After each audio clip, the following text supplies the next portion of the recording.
Hello and नमस्ते, welcome to my YouTube channel. आज हामी ट्याक्सेसन अन्तर्गत business and investment relating assessment गर्दाखेरि टियु एक्जाममा सोधिएको क्वेसन अन्तर्गत रहेर के गर्दैछौँ, डिस्कसन गर्दैछौँ। सो डिस्कसनको लागि हामीले बिबिएस थर्ड इयरलाई टियु एक्जाम 2076मा सोधिएको क्वेसनमा के गर्दैछौँ रहेर डिस्कसन गर्दैछौँ। अब यसमा क्वेसन 76मा सोधिएको क्वेसन भए पनि अब मानौँ 2077मा यही क्वेसन सोधियो भने कसरी सोल्भ गर्ने भन्ने आधारमा चाहिँ के गर्छौँ, हामी चाहिँ डिस्कसन गर्छौँ। जस्तै अहिले यो रनिङ 77को क्वेसन आउने भनेको चाहिँ भइसक्नुपर्ने इक्जाम हो, केही समयले गर्दा ढिलो भएको छ। अब त्यो इक्जाममा चाहिँ हामी इन्कम इयर चाहिँ सधैँ के लिन्छौँ, अघिल्लो वर्षको लिन्छौँ भनेको यो चाहिँ एकाडेमिक इयरको अनुसार लिने हो। 2075मा चाहिँ के गर्छौँ, 75-76 को इन्कम बेसिस मानेर, इन्कम इयर मानेर के गर्छौँ, त्यसको चाहिँ एसेसमेन्ट गर्छौँ। तर यो इन्कमको एसेसमेन्ट इयर हेर्ने हो भने चाहिँ के हुन्छ, 76 हुन आउँछ। त्यसैले यो जुन इन्कम इयर लेखिएको हुन्छ 2075 जुन अगाडि लेखिन्छ 75, यसकै आधारमा के गरिन्छ, यो 2075 कै के हुन्छ, यो चाहिँ फाइनान्स एक्ट अनुसार नै के गरिन्छ, यसको सोलुसन चाहिँ अगाडि बढाइन्छ। सोही अनुरूप नै के गरिएको छ, फाइनान्स एक्ट 2075मा भएका ट्याक्सका प्रोभिजन अथवा रेट अनुसार के गरिएको छ, यहाँ सोलुसन गर्ने अथवा डिस्कसन गरिएको छ। फर्स्टमा हामीलाई दिएको छ बिजनेस इन्कम निकाल्नु पर्नेछ। क्वेसनमा म सर्ट एडिसनल इन्फर्मेसन मात्र भन्छु। पर्चेजभित्र चाहिँ 3 लाख रुपियाँ चाहिँ के छ भन्छ, पर्चेज अफ प्लान्ट चाहिँ रहेको छ भन्छ, डिप्रिसिएसन अलरेडी चार्ज गरिएको छ भन्छ, यहाँ इन्कम स्टेटमेन्टमा दिएकै छ डिप्रिसिएसन अन प्लान्ट भनेर दिएकै छ। त्यसपछि अर्को कुरा लिगल एक्सपेन्सेस भनेर दिएको छ 2000, जुन भित्र चाहिँ के छ अरे डोमेस्टिक पर्पजको लागि भएको खर्च छ, it is not eligible as per section 21। त्यस्तै एलआइपी इन्क्लुड्स ₹10,000 भनेको छ paid for the fire insurance, यो भित्र चाहिँ के छ अरे फायर इन्सुरेन्ससँग सम्बन्धित यहाँ पनि एडजस्टमेन्ट रहेको छ। अनि त्यस्तै लिगल एक्सपेन्सेसमा पनि एडजस्टमेन्ट रहेको छ। अनि त्यस्तै गरेर अर्को रहेको छ 60% of the bad date recovered, यसमा पनि के रहेको छ, एडजस्टमेन्ट रहेको छ, 60% मात्र इलिजिबल इन्कमको रूपमा लिने। त्यसपछि अर्को नेक्स्ट रहेको छ 50% of the donation paid to a private school भनेको छ, यसमा इलिजिबल एमाउन्ट चाहिँ 50% मात्र हुने भयो फर द एलेबल डिडक्सनको लागि। त्यसपछि general expenses include 10,000 paid for the electricity charges भन्छ। जेनरल एक्सपेन्सेसभित्र चाहिँ के छ, इलेक्ट्रिसिटी चार्जेस छ भनेको छ, त्यो पनि के नै हुन्छ, इलिजिबल फर द डिडक्सन हुन्छ, सेपरेट गर्दा पनि हुन्छ, एकै ठाउँमा लेख्दा पनि हुने भयो। त्यस्तै अर्को चाहिँ के दिएको छ भने सन्डे इन्कम दिएको छ, जसमा चाहिँ 12,000 चाहिँ के भनेको छ, रिफन्ड अफ कस्टम ड्युटी भनेको छ। यो भित्र चाहिँ के छ अरे कस्टम ड्युटीको पनि दिएको छ। कस्टम ड्युटी पनि के रूपमा आउँछ, इलिजिबल इन्कमकै रूपमा आउँछ ट्याक्स पर्पजको लागि। अथवा यो इन्कम ट्याक्सको चाहिँ के हुन्छ, इन्कम ट्याक्स रिफन्ड चाहिँ इन्कम हुँदैन, त्यो खालि क्रेडिटको मात्र पार्ट हुन्छ भने अब कस्टम ड्युटी चाहिँ डाइरेक्ट इन्कमसँग रिलेटिङ भएकोले के नै हुन्छ, कस्टम ड्युटी तिर्दाखेरि डाइरेक्ट एक्सपेन्स हुन्छ, रिफन्ड भएको कुरा चाहिँ इन्कमकै रूपमा आउँछ हो। प्रफिट एन्ड लस एकाउन्टभित्रै आउने कुरा भएकोले त्यो आउने भयो। यसैको आधारमा चाहिँ के गर भनेको छ, एसेसेबल इन्कम पनि निकाल भनेको छ, बिजनेससँग सम्बन्धित इन्भेस्टमेन्ट। त्यस्तै ट्याक्सेबल इन्कम भनेको छ, लङ क्वेसनमा सोधिएकोले अब यहाँ के निकाल्नु पर्ने हुन्छ, ट्याक्स लायबिलिटी पनि निकालेर छोडिदिनु पर्ने हुन्छ। सोही अन्तर्गत रहेर अब फर्स्टमा चाहिँ बिजनेससँग सम्बन्धित बिजनेसको इन्कमहरू के दिएको छ, बिजनेस इन्कम, जसलाई इन्कम एज वेल एज इन्क्लुसन पनि भनिन्छ, समावेश हुने रकमहरू इन्क्लुसन के दिएको छ हेर्ने। अब यसमा फर्स्टमा दिएको छ सेल्स भनेर दिएको छ 30 लाख रुपियाँ लेख्ने, सेल्स 30 लाख रुपियाँ। त्यसपछि नेक्स्ट अर्को दिएको छ इन्कमको रूपमा closing stock, cost of trading stock as per section 15 अन्तर्गत के निकाल्नु पर्ने, कस्ट अफ ट्रेडिङ स्टक निकाल्नु पर्ने हुन्छ, त्यसैमा एलेबल डिडक्सनमै आउँछ। त्यसपछि अर्को इन्कमको रूपमा यहाँ ग्रस प्रॉफिट फरवर्ड मात्र प्रोड डाउन मात्र गरेको, यो इन्कम भएन। त्यसपछि अर्को चाहिँ के दिएको छ, एग्रिकल्चर इन्कम भनेर दिएको छ। एग्रिकल्चर इन्कम चाहिँ के हुन्छ, सेक्सन 11मा भनेअनुसार चाहिँ के हुन्छ, अब यो इन्डिभिजुअल रहेको छ, इन्डिभिजुअल नेचुरल पर्सनले के गरेको छ, यदि रजिस्टर गरेर के गरेको हो, एग्रिकल्चर इन्कम गरेको रजिस्टर गरेको व्यवसायबाट हो भने चाहिँ ट्याक्सेबल हुन्छ। यदि अनरजिस्टर्ड अथवा नेचुरल पर्सन अथवा इन्डिभिजुअलले साइड चाहिँ के गरेको छ इन्कम गरेको छ भने त्यस्तो अवस्थामा यो चाहिँ के हुन्छ नन ट्याक्सेबल हुन्छ। त्यसैले यसलाई नोटको रूपमा के गरिदिनु पर्छ अब लेखिदिनु पर्छ।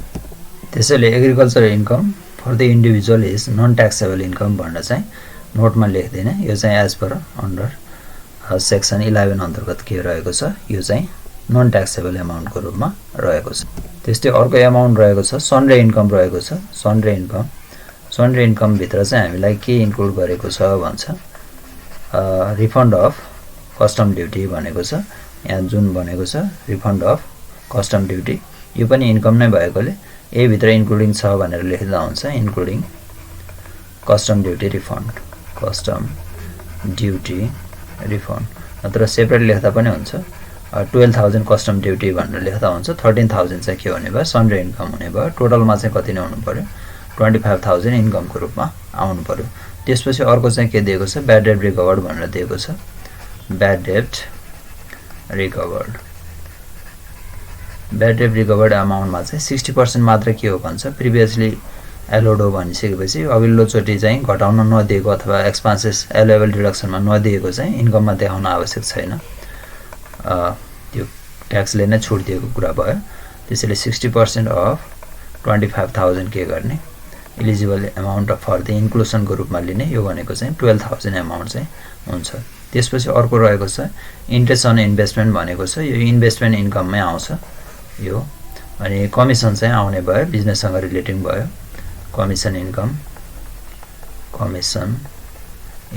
अमाउन्ट चाहिँ कति दिएको छ 24,000 दिएको छ 24,000।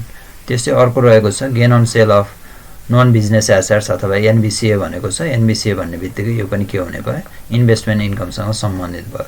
त्यस्तै अर्को चाहिँ के दिएको छ डिभिडेन्ड रिसिभ भनेर दिएको छ। नेट भनेको चाहिँ ट्याक्स काटेर आएको हो भनेको।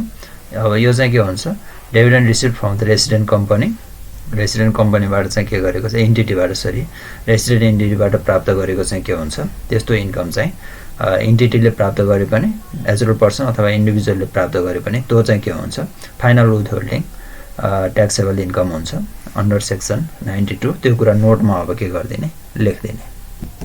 यसरी dividend receive from the residential entity is final withholding income under section 92। त्यसैले यो रेसिडेन्टल एन्टिटीले डिभिडेन्ड डिस्ट्रिब्युसन गर्दा के हुन्छ ट्याक्स काट्नुपर्ने भनेर उल्लेख गरेको छ। त्यो चाहिँ ट्याक्स काट्नुपर्ने भन्ने कुरा चाहिँ अन्डर सेक्सन 54 मा चाहिँ के गरेको छ त्यो कुरा उल्लेख गरेको छ। त्यसपछि यो टोटल चाहिँ के गर्ने सम्भव गर्ने। त्यसरी यो के आउने भयो बिजनेसको चाहिँ ग्रस इन्कम आउने भयो 30,61,000। अब त्यसमा चाहिँ के गर्ने लेस एलोएबल डिडक्सन घटाउन पाउने कुराहरू बिजनेससँग रिलेटिङ के गर्ने घटाउने डिडक्सन्स एलोएबल डिडक्सनमा हामीलाई दिएको छ। फर्स्टमा चाहिँ के निकाल्नु पर्यो कस्ट अफ ट्रेडिङ स्टक यो वर्किङ नोटमा निकालेर ल्याउने ट्रेडिङ स्टक। हामीले वर्किङ नोटमा के निकाल्नु पर्ने भयो कस्ट अफ ट्रेडिङ स्टक निकाल्नु पर्ने भयो जसको लागि ओपनिङ स्टक लिने। ओपनिङ स्टक दिएकै छ 1,50,000।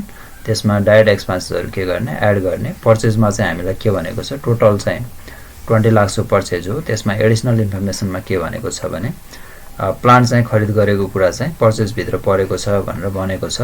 त्यसैले 3 लाख रुपियाँ चाहिँ के गर्नुपर्ने भयो यो प्लान्ट पर्चेज गरेको कुरा चाहिँ डिडक्सन गर्नुपर्ने भयो भनेको पर्चेज नेट कति रहेछ 17 लाख मात्र रहेछ। त्यस्तै वेजेस हामीलाई दिएकै छ 1 लाख रुपियाँ भयो यो। त्यस्तै अर्को इन्फर्मेसन दिएको छ क्यारेज इनवर्ड भनेर 30,000 दिएको छ 30,000 राख्ने।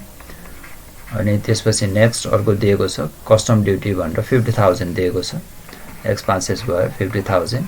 त्यसपछि क्लोजिङ स्टक चाहिँ के हो सोकल्ड इन्कम भएकोले यसलाई के गर्नुपर्ने भयो घटाउनु पर्ने भयो। यो दिएको छ 3 लाख रुपियाँ।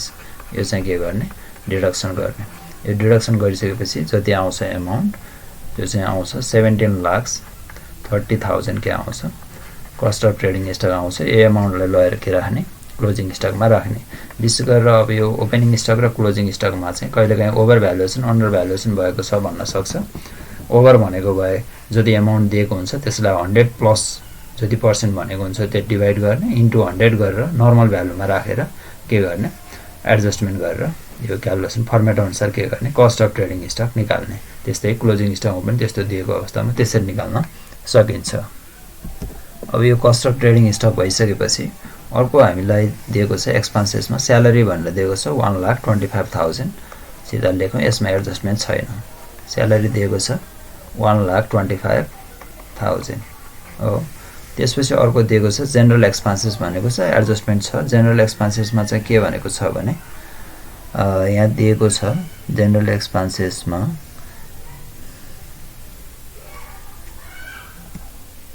यहाँ हामीलाई दिएको छ जेनरल एक्सपेन्सेस भित्र चाहिँ यहाँ इलेक्ट्रिसिटी चार्जेस चाहिँ 10,000 छ भनेको छ। अब यो सेपरेसन नगरी पनि हुन्छ, इलेक्ट्रिसिटी पनि के हो एलाउएबल डिडक्सन भित्रै पर्छ, त्यसैले यहाँ इन्क्लुडिङ इलेक्ट्रिसिटी भनेर लेखिदिँदा हुन्छ। इलेक्ट्रिसिटी यो सहित चाहिँ कति हुने भयो जेनरल एक्सपेन्सेस 50,000 छ। सेपरेसन गर्ने हो भने छुट्टा छुट्टै हेडिङमा लेख्ने कुरा एउटै नै हुन्छ। त्यसपछि टेलिफोन चार्जेस भनेको चाहिँ यसमा केही छैन, टेलिफोन चार्जेस दिएको छ अमाउन्ट 20,000। त्यसपछि नेक्स्ट अर्को दिएको छ डिस्काउन्ट भनेर दिएको छ 10,000। डिस्काउन्ट एलोड गरेको भयो, खर्च भयो, डिस्काउन्ट एक्सपेन्सेस 10,000।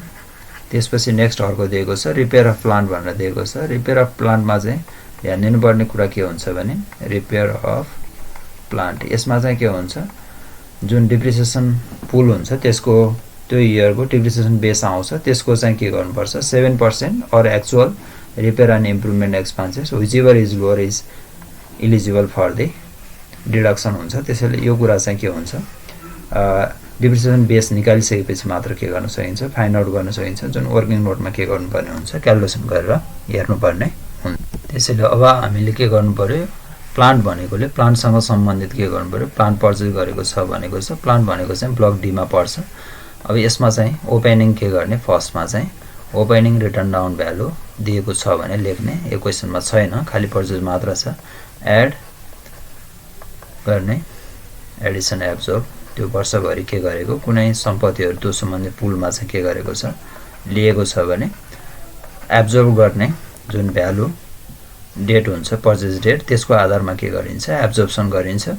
पौष मसान्तसम्म रहेछ भने चाहिँ के हुन्छ 100% नै एब्जर्ब हुन्छ। त्यसपछि चैत मसान्तसम्म माघ 1 देखि चैतसम्म हो भने 2/3 हुन्छ र वैशाख 1 देखि असार मसान्तसम्म खरिद गरेको हो भने 1/3 मात्र के गरिन्छ डिप्रिसिएसन बेसको लागि एब्जर्ब गरिन्छ। अब यहाँ चाहिँ कहिले भनेको छ भाद्रमा खरिद गर्यो लास्ट इयरको भनिसकेपछि यो चाहिँ के हुने भयो 100% नै एब्जर्ब हुने भयो अथवा 3/3 एज पर रुल्स 3 लाखको के हुने भयो 3 लाख रुपिस नै आउने भयो एब्जर्ब रुपिसमा। अब यो बाहेक अरू कुनै सम्पत्ति छैन लेस डिस्पोजल, यदि डिस्पोजल गरेको भए के गर्ने त्यसलाई घटाउनु पर्ने हुन्छ, डिस्पोजल पनि हामीलाई दिएको छैन। त्यसैले डिप्रिसिएसन बेसिस चाहिँ कति आउने भयो डिप्रिसिएसन बेसिस। यो डिप्रिसिएसन क्यालकुलेसन सम्बन्धी हेर्नु मन लाग्छ भने भिडियो माथिको आई लिंक बटनमा के गर्नुहोस् क्लिक गर्नुहोस्, प्रोभिजन फर डिप्रिसिएसन भन्ने च्याप्टर अन्तर्गत के गरिएको छ यसलाई डिस्कसन गरिएको छ ब्रिफली। त्यसैले यो कति नै हुने भयो 3 लाख भयो। यसको आधारमा अब ब्लक डी भएकोले के हुने भयो यो चाहिँ अन्डर सेक्सन 19 अन्तर्गत चाहिँ के गरिन्छ डिप्रिसिएसन क्यालकुलेसन गरिन्छ। रेटहरू चाहिँ के गरेको हुन्छ शेड्युल 2 मा चाहिँ दिएको छ इन्कम ट्याक्स एक्ट 2058 मा। अब रेट अफ डिप्रिसिएसन चाहिँ कति हुने भयो रेट अफ डिप्रिसिएसन हुन्छ यसको 15% हुन्छ। त्यसैले यो 15% भइसकेपछि देयरफोर एलाउएबल अथवा डिप्रिसिएसन अलाउन्सेस चाहिँ कति हुने भयो 2 वर्षको इलिजिबल डिप्रिसिएसन अलाउन्सेस यो चाहिँ हुने भयो 45,000 चाहिँ के हुन्छ इलिजिबल हुन्छ ट्याक्स पर्पजको लागि। यो भइसकेपछि अब हामीले के निकाल्न सक्छौँ eligible repair and improvement expenses कति हुन्छ भन्ने पनि निकाल्न सक्छौँ। त्यस्तै अब निकाल्ने रिपेयर एन्ड इम्प्रुभमेन्ट एक्सपेन्सेसको इलिजिबल एमाउन्ट चाहिँ के हुन्छ इम्प्रुभमेन्ट एक्सपेन्सेस। यसमा भनेअनुसार यो अन्डर सेक्सन 16 मा भनेअनुसार के छ 7% of the depreciation basis or actual amount whichever is lower भनेको छ। एक्चुअल एमाउन्ट हामीलाई दिएकै छ रिपेयर एन्ड इम्प्रुभमेन्टमा खर्च भएको प्लान्टको एक्चुअल रुपिज चाहिँ कति हुने भयो एक्चुअल रुपिज दिएको छ त्यही पार्टिकुलर प्लान्टकै 15,000 हामीलाई दिएको छ हो। 15,000 or 7% of the depreciation basis of that pool भन्ने भयो। यो चाहिँ कति भयो 3 लाख भयो। 7% of 3 लाख गर्दा चाहिँ कति आउने भयो भन्दा ₹21,000 आउने भयो। त्यसैले यो दुईवटा मध्ये जुन चाहिँ कम हुन्छ त्यो चाहिँ के हुन्छ eligible for the whichever is lower is eligible for the deduction। त्यसैले यहाँ 15,000 चाहिँ के हुने भयो एलिजिबल हुने भयो। यही कुरालाई इन्फर्मेसनको आधारमा वर्किङ नोट 4 मा लेखिएको क्यालकुलेसनको आधारमा टेबलमा लगेर राख्ने। रिपेयर एक्सपेन्सेस भइसकेपछि हामीलाई अर्को दिएको छ बोनस टु स्टाफ भनेर दिएको छ। बोनस टु स्टाफ बिजनेससँग सम्बन्धित स्टाफको सँग सम्बन्धित खर्च चाहिँ के हुन्छ एलिजिबल नै हुन्छ। अमाउन्ट छ 5,000 एलिजिबल फर द डिडक्सन। त्यसपछि अर्को रहेको छ लिगल एक्सपेन्सेस 12,000। अब लिगल एक्सपेन्सेसमा चाहिँ के भनेको छ एडजस्टमेन्ट दिएको छ। यहाँ चाहिँ के भनेको छ 2,000 चाहिँ डोमेस्टिक पर्पजको लागि चाहिँ के गरिएको छ खर्च भएको छ भनेको छ। त्यसैले त्यो चाहिँ गणेश अथवा इन्डिभिजुअलले त्यो व्यक्तिगत रूपमा गरेको खर्च के गर्न पाउँदैन डिडक्सन लिन पाउँदैन। लिगल एक्सपेन्सेस चाहिँ बिजनेससँग रिलेटिङ भयो। कति छ अमाउन्ट टोटल 12,000। 12,000 मध्ये 2,000 चाहिँ उसको पर्सनल लिगल एक्सपेन्सेस होला। त्यसैले के हुने भयो त्यो चाहिँ it is not eligible. Personal expenses is not eligible as per the section 21 मा भनेको छ इन्कम ट्याक्स एक्टको। त्यसैले 10,000 मात्र के हुने भयो एलिजिबल हुने भयो। यही कुरालाई 2,000 लेख्न नपाएको कुरालाई नोटमा लेखिदिने। त्यसैले के भयो वर्किङ नोट 5 मा चाहिँ लेखिदिने अथवा नोटमा personal expenses are not eligible for the deduction. त्यस्तै हामीलाई अर्को दिएको छ एलआईपी भनेर दिएको छ। एलआईपी भित्र चाहिँ के छ एलआईपी अमाउन्ट चाहिँ के हुन्छ एक्जिम्सन भित्र आउँछ छुट पाउने भित्र आउँछ। एलआईपी भित्र एडजस्टमेन्टमा हामीलाई के भनेको छ फायर इन्सुरेन्स बापत चाहिँ 10,000 तिरेको छ भनेको छ। त्यो व्यवसायसँग सम्बन्धित खर्च भयो। त्यसैले फायर इन्सुरेन्स बापतको प्रिमियम खर्च चाहिँ के हुन्छ एलिजिबल फर द डिडक्सन। यो चाहिँ के गर्न पाउँछ उसले घटाउन पाउँछ। त्यो चाहिँ भयो 10,000। अब बाँकी रहेको 10,000 चाहिँ के हुन्छ एलआईपीमा चाहिँ एक्चुअल एमाउन्ट भयो त्यो अर म्याक्सिमम 25,000 भनेकोले रुल्स अनुसार के हुन्छ एक्जिम्सनमा बाँकी रकम चाहिँ के गरिन्छ एक्जिम्सन लिइन्छ। त्यसपछि फर्दर त्यस्तै अर्को दिएको थियो प्रोभिजन फर ट्याक्स भनेर दिएको छ हामीलाई 10,000 दिएको छ। अब यो प्रोभिजन फर ट्याक्स अथवा ट्याक्ससँग सम्बन्धित कुनै पनि खर्च के गर्न पाइँदैन एक्सपेन्सेस लेख्न पाइँदैन अथवा एलिजिबल डिडक्सनको रूपमा आउँदैन भन्ने कुरा चाहिँ सेक्सन 21 मा भनेको छ। त्यसैले त्यो ट्याक्ससँग सम्बन्धित भयो। अब प्रोभिजन भन्ने कुरामा पनि सेक्सन 24 एक्रुअल बेसिसमा त्यो कुरा उल्लेख गरेको छ। पार्टी चाहिँ के हुनुपर्छ फिक्स हुनुपर्छ र कति एमाउन्ट फिक्स कति एमाउन्ट भन्ने कुरा पनि के हुनुपर्छ दुईवटा कन्डिसन फुलफिल भएमा मात्र एक्रुअल बेसिसमा चाहिँ के गर्न पाइन्छ खर्च लेख्न पाइन्छ भन्ने छ। त्यहीमाथि यो त के हो इन्डिभिजुअल रह्यो। इन्डिभिजुअल भइसकेपछि त्यो पाउने कुरै भएन क्यास बेसिसमा उसले के गर्नुपर्ने हुन्छ रेकर्ड गर्नुपर्ने हुन्छ। त्यसैले यो चाहिँ के भयो सेक्सन 21 र 24 अन्तर्गत नै यो चाहिँ के भयो ट्याक्ससँग सम्बन्धित खर्च भएकोले घटाउन पाउँदैन भन्ने कुरा चाहिँ 21 अन्तर्गत भनेको कुराले नै के गर्छ यो कुरालाई भेरिफाई गर्छ। त्यस्तै अर्को खर्च दिएको छ एडभर्टाइजिङ भनेको छ। एडभर्टाइजिङ अन्तर्गत चाहिँ विज्ञापन भयो यसमा केही छैन। एडभर्टाइजिङ अन्तर्गत चाहिँ के छ अमाउन्ट छ 20,000। यो बिजनेससँग सम्बन्धित इलिजिबल नै भयो पाउने भयो घटाउन। त्यस्तै मिसलेनियस एक्सपेन्सेस भनेको छ। मिसलेनियस भित्र चाहिँ केही छैन यो पनि के गर्ने भयो टोटल उसले डिडक्सन गर्न पाउने भयो। मिसलेनियस एक्सपेन्सेस अमाउन्ट रहेको छ 18,000 डिडक्सनको लागि इलिजिबल भयो। त्यस्तै अर्को रहेको छ अडिट फी पनि पाउने भयो। अडिट फी अमाउन्ट दिएको छ 8,000 यो पनि पाउने भयो। त्यस्तै अर्को रहेको छ डिप्रिसिएसन अन प्लान्ट। हामीले अघि नै वर्किङ नोटमा निकालिसकेका छौँ depreciation on plant. Depreciation on प्लान्टमा चाहिँ व्हिचएभर इज लोअर होइन कि ट्याक्स पर्पजको लागि भएकोले ट्याक्स पर्पज अनुसार चाहिँ जुन पुल अनुसार डिटरमाइन गरिएको रेट हुन्छ अनि डिप्रिसिएसन बेसिस एब्जर्प्सन कति गर्ने भन्ने आधारमा त्यसको आधारमा चाहिँ के गरिन्छ यो चाहिँ जुन वर्किङ नोट कतिमा देखाइएको थियो वर्किङ नोट 4 मा देखाइएको थियो त्यसैको आधारमा चाहिँ हामी के गर्दैछौँ यो चाहिँ 45,000 आएको थियो त्यो 45,000 चाहिँ यहाँ लेख्दैछौँ हो। त्यस्तै गरेर अर्को रहेको छ अडिट फी भनेर दिएको छ भइसक्यो। सरी डोनेसन भनेको छ। डोनेसन चाहिँ के हुन्छ एलाइबल डिडक्सनको रूपमा चाहिँ आउँछ। यसरी सबै कुरा चाहिँ के भइसक्यो आइसकेको छ। यसरी के गर्ने टोटल चाहिँ सम अप गरेर के गर्ने एलाइबल डिडक्सनको रूपमा गर्दा चाहिँ 21,06,000 चाहिँ के हुन्छ इलिजिबल फर डिडक्सनको रूपमा आउँछ। यो ग्रस इन्कमबाट चाहिँ डिडक्सन गर्दाखेरि चाहिँ के आउने भयो एसेसेबल इन्कम फ्रम बिजनेस आउने भयो। एसेसेबल इन्कम फ्रम बिजनेस यो एमाउन्ट हुन्छ। यो घटाउँदाखेरि 9,55,000 हुन आउँछ। 9,55,000 यो आइसकेपछि अब हामीले अर्को निकाल्नु पर्ने के छ अर्को निकाल्नु पर्ने चाहिँ के दिएको छ एसेसेबल। त्यस्तै अर्को निकाल्नु पर्ने मानौ यदि यसलाई चाहिँ के भनौँ यसलाई चाहिँ ए भनेर बुझ्दा सजिलो हुन्छ। यो ए एसेसेबल इन्कम फ्रम बिजनेस चाहिँ के भयो ए भन्ने भयो पोइन्ट भने यो रिक्वायरमेन्टको। त्यस्तै बीमा के निकाल भनेको छ एसेसेबल इन्कम फ्रम इन्भेस्टमेन्ट भनेको छ त्यो निकाल्ने एसेसेबल इन्कम फ्रम इन्भेस्टमेन्टमा यहाँ दुईवटा आइटम मात्र दिएको छ त्योसँग सम्बन्धित इलिजिबल खर्चहरू कुनै दिएको भए घटाउने। खालि यहाँ हामीलाई के भनेको छ इन्ट्रेस्ट अन इन्भेस्टमेन्ट भनेको छ। यदि यहाँ नेट भनेको भए ग्रस अप गर्नुपर्ने हुन्छ। नेट भन्ने बित्तिकै इन्ट्रेस्ट चाहिँ कति लाग्छ टिडिएस नेचुरल पर्सन भएकोले 5% चाहिँ के गरिएको हुन्छ काटिएको हुन्छ। त्यस्तो अवस्थामा चाहिँ के हुने भयो ग्रस अप गरेर चाहिँ लिने। अनि त्यस्तै अर्को चाहिँ एनबिसी गेन भनेर दिएको छ। यो दुईवटा कुरा राख्ने इन्ट्रेस्ट अन इन्भेस्टमेन्ट दिएको छ 50,000। त्यस्तै अर्को रहेको छ gain on sale of NBC अथवा नन बिजनेस एसेट्स भनेको छ। नन बिजनेस एसेट्स भनेर कति दिएको छ 40,000। अब यसमा इलिजिबल डिडक्सन इन्भेस्टमेन्टसँग सम्बन्धित केही छैन त्यसैले 90,000 के भयो एसेसेबल इन्कम फ्रम इन्भेस्टमेन्ट भयो। अब दुईवटै कुरा जोड्दा चाहिँ के आउने भयो ए र बी जोड्दा चाहिँ एसेसेबल इन्कम अथवा टोटल एसेसेबल इन्कम चाहिँ आउने भयो। देयरफोर एसेसेबल इन्कम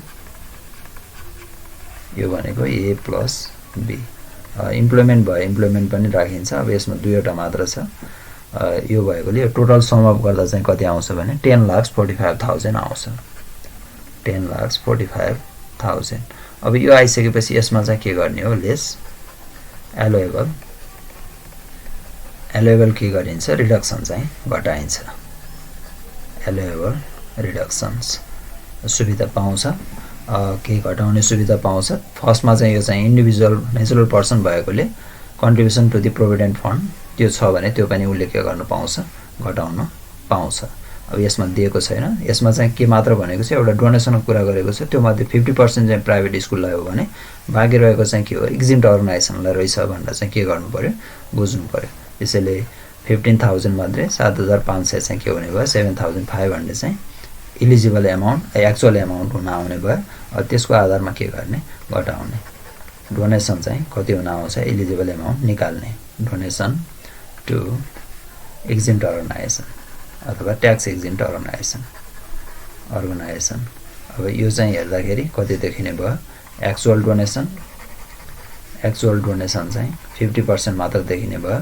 त्यसैले 50% भनेको 7,500 यो भनेको 50% of total donation amount of 15,000 किनकि 50,000 चाहिँ 50% चाहिँ के रहेछ प्राइभेट स्कुलको भएकोले त्यो चाहिँ पाउँदैन एक्जिम्ड अर्गनाइजेसनभित्र परेन। त्यो बाँकी रहेको चाहिँ के पर्यो एक्जिम्ड अर्गनाइजेसनलाई होइन भन्ने चाहिँ एज्युम गर्नु पर्यो। त्यसैले 7,500 के रहेछ एक्चुअल एमाउन्ट रहेछ। और रुल्स अनुसार के छ 5% अफ एटिआई भन्ने रहेको छ।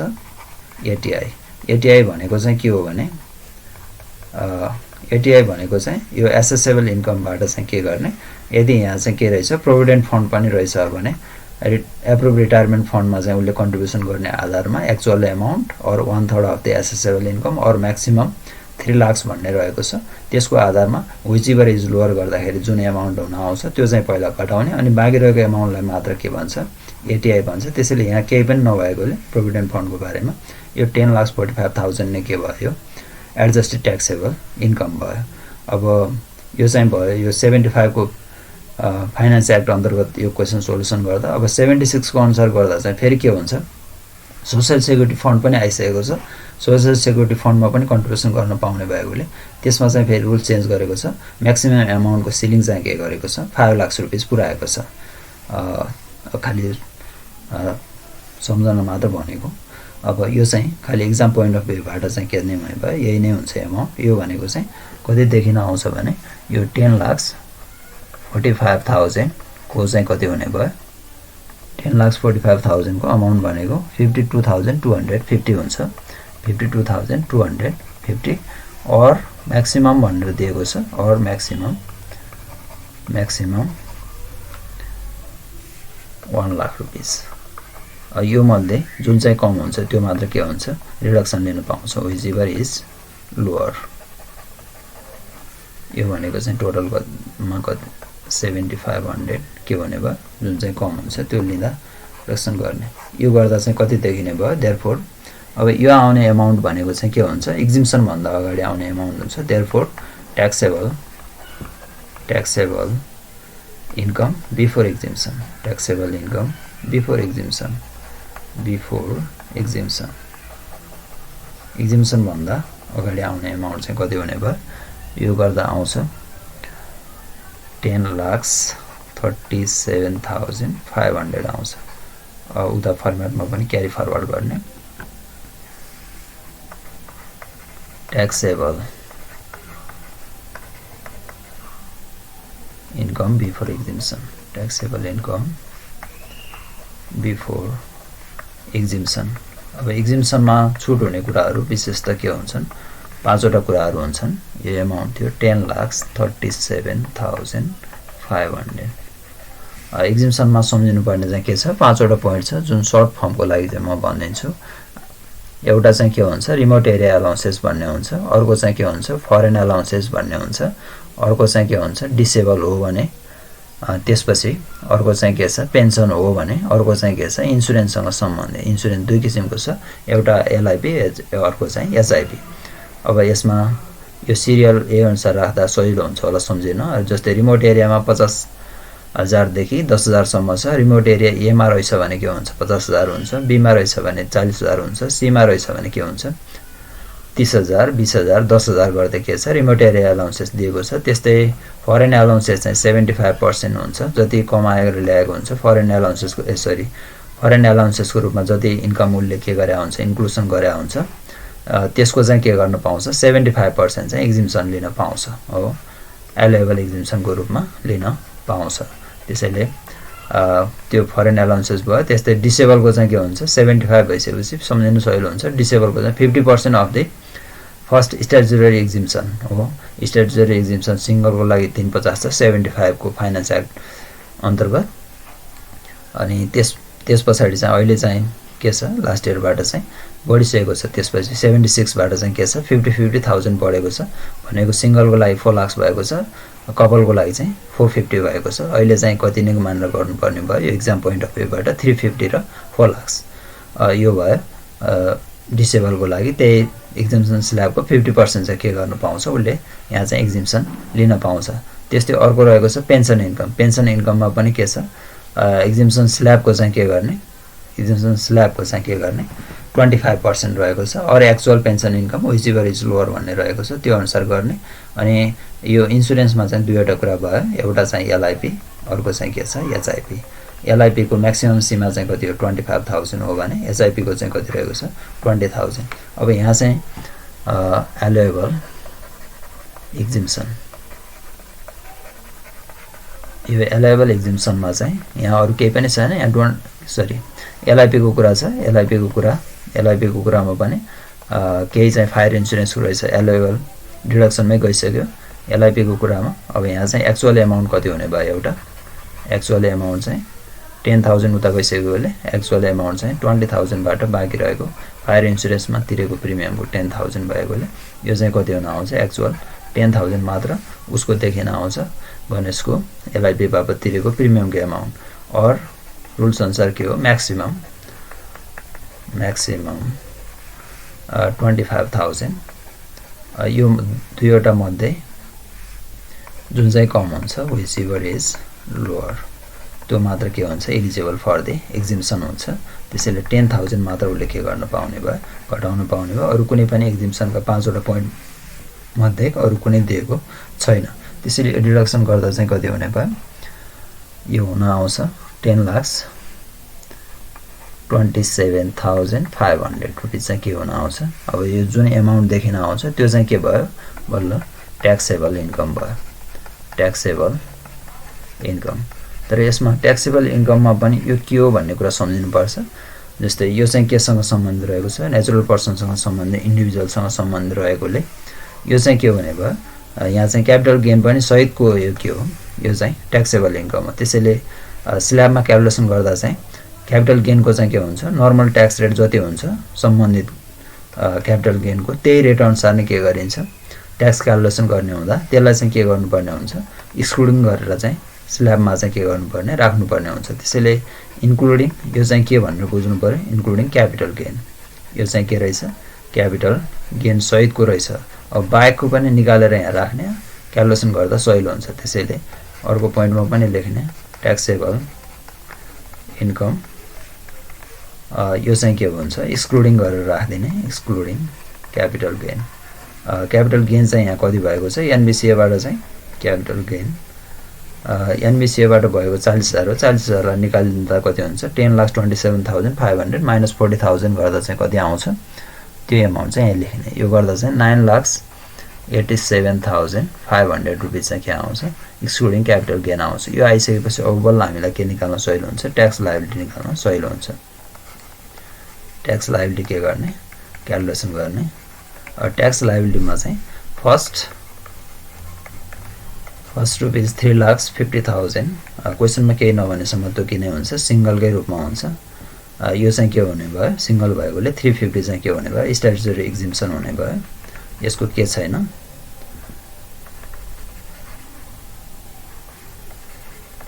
यसको चाहिँ के दिएको छैन इम्प्लोइमेन्ट इन्कम छैन। त्यसैले फर्स्ट स्ट्याट्युटरी एक्जिम्सन के हुने भयो सोसियल सेक्युरिटी ट्याक्स नलाग्ने भयो निल हुने भयो। त्यसपछिको next rupees 1 lakh next slab 1 लाखसम्म चाहिँ के भनेको छ एट द रेट अफ 10% भनेकोले 10% हिसाबले 10,000 हुने भयो।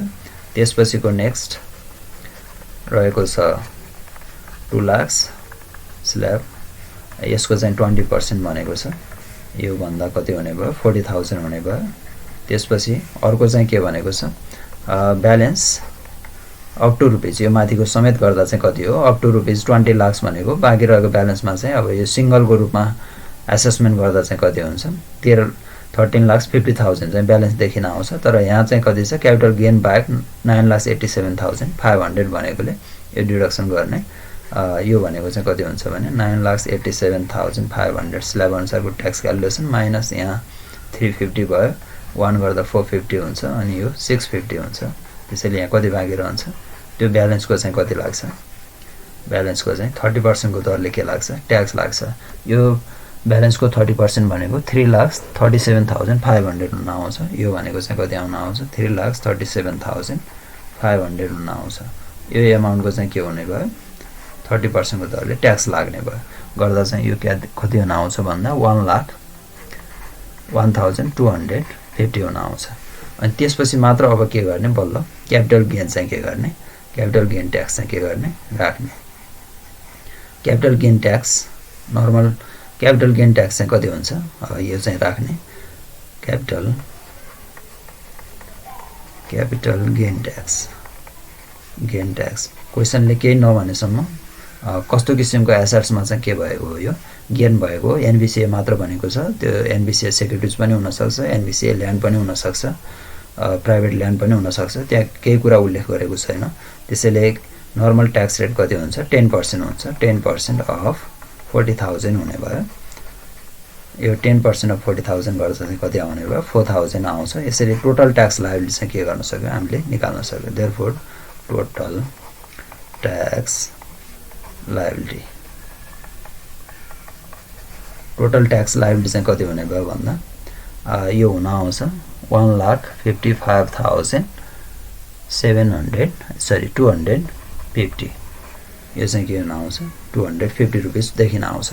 अब यसमा चाहिँ के गर्ने लेस ट्याक्स क्रेडिट छ भने केही घटाउने, जस्तै फिमेल ट्याक्स क्रेडिट हुनसक्छ। पहिला चाहिँ के गर्ने, मेडिकल ट्याक्स क्रेडिट लिने, मेडिकल ट्याक्स क्रेडिट छैन भने बल्ल के गर्ने, फिमेल ट्याक्स क्रेडिट लिने, अनि त्यसपछि बाँकी रहेको अन्य एडभान्स दिएको हुनसक्छ इन्कम ट्याक्स अथवा टिडिएस चाहिँ विथहोल्ड गरेको चाहिँ डिडक्सन इलिजिबल हुनसक्छ, त्यो सबै के गर्ने, लिने, अनि त्यो बाँकी रहेको नै के हुन्छ, ट्याक्स पेएबल हुन्छ। यसमा त्यस्तो केही छैन, ट्याक्स लायबिलिटीसम्म निकाला भनेको छ, निकाला त भनेको छैन, ट्याक्सेबल इन्कम निकाला भनेकोले ट्याक्स लायबिलिटीसम्म निकाल्दा सोध्ने, किनकि यो लङ क्वेसनमा के गरेको छ, सोधेको छ। ट्याक्स यो चाहिँ के आउने भयो, पेएबल एमाउन्ट आउने भयो 1,55,250 रुपिस। यसरी चाहिँ के गर्न सकिन्छ, सोलुसन चाहिँ कम्प्लिट गर्न सकिन्छ। यसरी वर्किङ नोटहरू चाहिँ के गर्ने, क्लियरली चाहिँ उल्लेख गर्ने। यो सेक्सन चाहिँ उल्लेख गर्न आवश्यक छैन, सीए चार्टर एकाउन्टेन्टतिर मात्र एक्जामिनेसनमा यो चाहिँ सेक्सन उल्लेख गर्न आवश्यक छ। ब्याचलर एमबिएसतिर चाहिँ यो सेक्सन उल्लेख गर्दा राम्रो हुन्छ, तर उल्लेखै गर्नुपर्छ भन्ने चाहिँ छैन। जुन कुरा यो चाहिँ भयो, यो पनि सेक्सन 19 हो, सेड्युल 2 अन्तर्गत के गरेको हो, क्यालकुलेसन गरेको हो, यस्तो कुराहरू। जस्तै यो चाहिँ के भयो, सेक्सन 16 अन्तर्गत के गरेको, क्यालकुलेसन गरेको हो, खालि फर्दर नलेजको लागि मात्र। यसरी के गर्ने, यो कुरा चाहिँ वर्किङ नोटमा चाहिँ प्रत्येक कुराहरू लेखेर फाइनल गर्ने। Thank you for watching my channel. Don't forget to subscribe my channel, share my channel, and like and comment search for more details and updates. Thank you.